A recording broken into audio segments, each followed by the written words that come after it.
బహుజన రాజాధికారి JAC ఆధ్వర్యంలో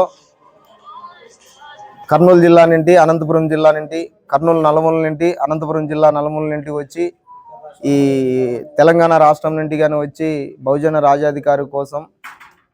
మరి రాబోయే భవిష్యత్తులో మంచి ప్రణాళికని సిద్ధం చేసి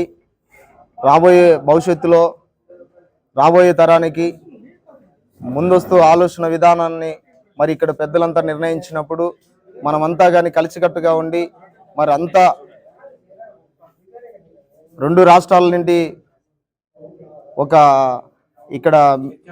చర్చా వేదిక ఏర్పాటు చేసి మరి అందరినీ కలుపుకొని అందరితో కలిసి మాట్లాడి అందరి అభిప్రాయాలు తీసుకొని అందరూ సలహా మేరకు తీసుకొని ఒక చర్చను ఏర్పాటు చేసి దీన్ని ఏ విధంగా ముందుకు తీసుకుపోవాలని చెప్పేసి ప్రణాళికని సిద్ధం చేసి ప్రణాళిక ప్రకారం ముందుకు తీసుకువెళ్ళి గ్రౌండ్ లెవెల్ అంటే కింద స్థాయి నుండి పై స్థాయి వరకు తీసుకుపోయి ఈ విధంగా ముందుకు తీసుకుపోవడానికి ప్రతి గ్రామంలో కమిటీలు వేస్తూ ప్రతి గ్రామాన్ని తిరుగుతూ ప్రతి జిల్లాలో ప్రతి మండలాన్ని అక్కడ ఒక్కొక్క లీడర్ని ఏర్పాటు చేస్తూ అక్కడ ఈ బహుజన రాజాధికారం కోసం మరి అనేక సార్లు అనేక గ్రామాల్లో తీసుకువెళ్ళడానికి ముందుకు ప్రణాళికని సిద్ధం చేస్తున్నాం. ఈ విధంగా జై భారత్, జై భీమ్.